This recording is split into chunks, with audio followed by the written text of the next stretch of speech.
金瓯永固，寓意江山如这只金杯永安。100多年之后，它从圆明园到巴黎拍卖行，再到伦敦，又过了100多年，它第一次以私人收藏的名义公开展出。这座私人收藏博物馆就是华莱士典藏馆。现在我来到了位于海德公园西北部的一个私人博物馆啊，叫华莱士收藏馆。它是由英国的收藏家理查德·华莱士的私人收藏所组成。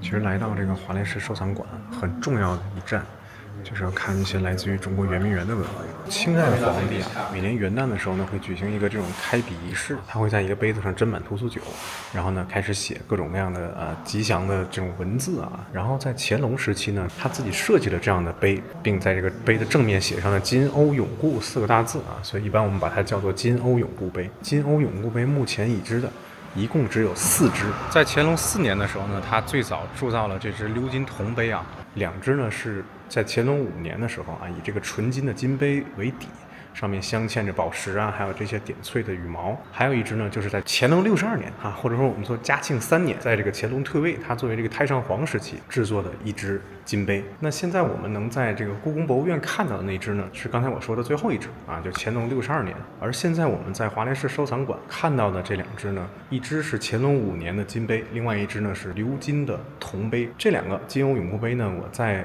圆明园看到过他们的照片。这2只杯正是从圆明园流失出去的啊。我们知道1860年的时候，当时英法联军火烧圆明园，对吧？当时这2只杯子呢，由法国的中校叫查理·路易·杜平啊给这个抢走了。后来呢，在2年之后，他进行了这个专场的拍卖。在1872年的时候呢，这个金杯被这个华莱士收藏。当时呢，花费了这个华莱士25000法郎。之后呢，这个杯子就一直存放在这个华莱士私人的这个手中啊，直到2012年，这2只杯子首次展出。另外，在这个展柜当中呢，还有一些来自于中国的文物啊，比如这一对象的这个烛台，它呢是这个乾隆时期的。然后另外呢，这角落里有一对花菇，这一对呢是咸丰时期的。我们知道火烧圆明园就发生在咸丰在位的时期，对吧？后来他就跑了。然后这边还有一个这个铜胎掐丝珐琅的一个双耳尊啊，双扑手的一个尊。这个呢是乾隆时期的，它上面写着大清乾隆年制。这对应该是乾隆时期的铜胎掐丝珐琅的香炉。我看他那个介绍说是这个东西来自于捐赠。其实圆明园呢，它每一个房间啊都会有专门的这个档案啊，去记录这个房间藏了什么东西。但是呢，这些档案呢也随着1860年的大火一起被烧掉了。所以至今呢，我们都没有办法精确统计圆明园遗失了多少的文物。整个这个华莱士收藏馆，它就是一种洛可可式的风格，应该能代表着当时华莱士本人的一些审美的一些倾向啊。这有一个用象牙制作的一个圣经故事，它其实刻得非常非常精细了。这个大概在13世纪的晚期，看一下它其实很小了，它就这么大。像这种象牙雕，其实国内也有，国内在那个瓜州博物馆有象牙雕的，但它那是一个佛教故事。那个要更小一点。这1层有非常大的面积啊，都是当时华莱士收藏的这些各国的武器啊、盔甲。你看他当时全都是这种高头大马。刚才那个介绍，这个右手的手套是当时的那个詹姆士1世，就是之前说君权神授那个英王，他的长子啊，来自威尔士的这个王子叫亨利，他当时使用过的一个手套。这套马具是来自16世纪中叶的意大利，它的马头是一个整体，然后在马头上面突出了一个刺儿啊，像一个这个鼓角一样的。它可能是在必要的时候，马也要发挥它的这种攻击的作用啊。它这个手套看起来非常的灵活，这比人手的关节还多呢。这么大的剑，2只鹰，一个王冠呐，这有可能是那种仪仗鹰剑。它这个枪上有很多这种螺钿，这个枪有点太繁复了，是吧？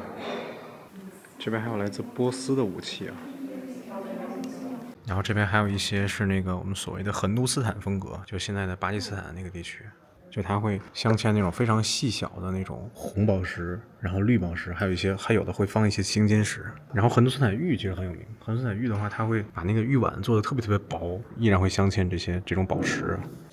这里有一个黄金，这不能叫面具了，黄金头颅。这个是大概18或19世纪从西非，现在在加纳那块地方有一个王国，这是一个不能战利品，这是一个掠夺过来的，这是一个抢的。后来呢，被这个华莱士购买，然后存放在他的博物馆当中。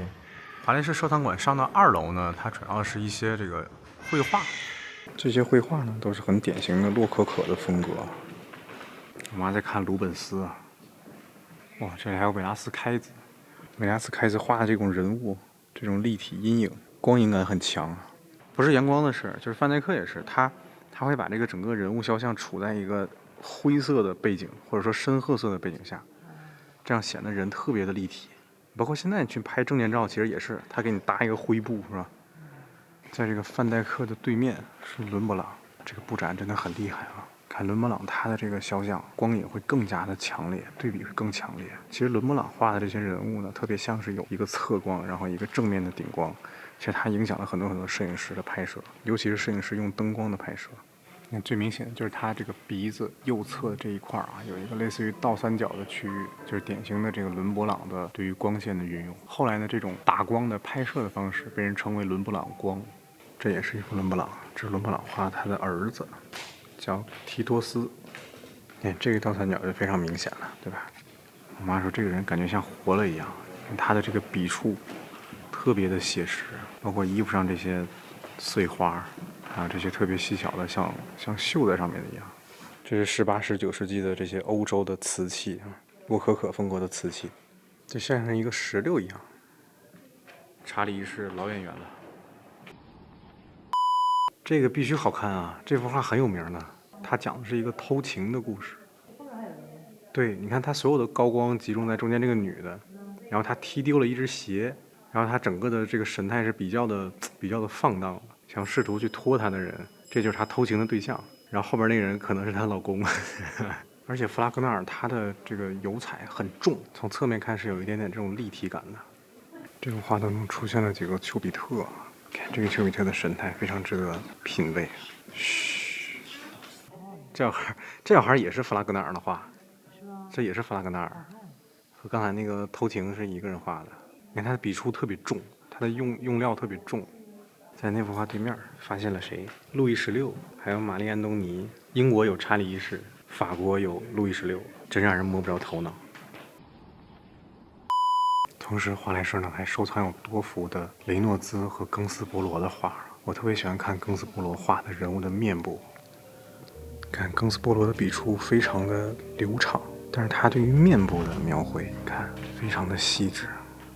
这个 Laughing Man 挺火呀，做了好多文创。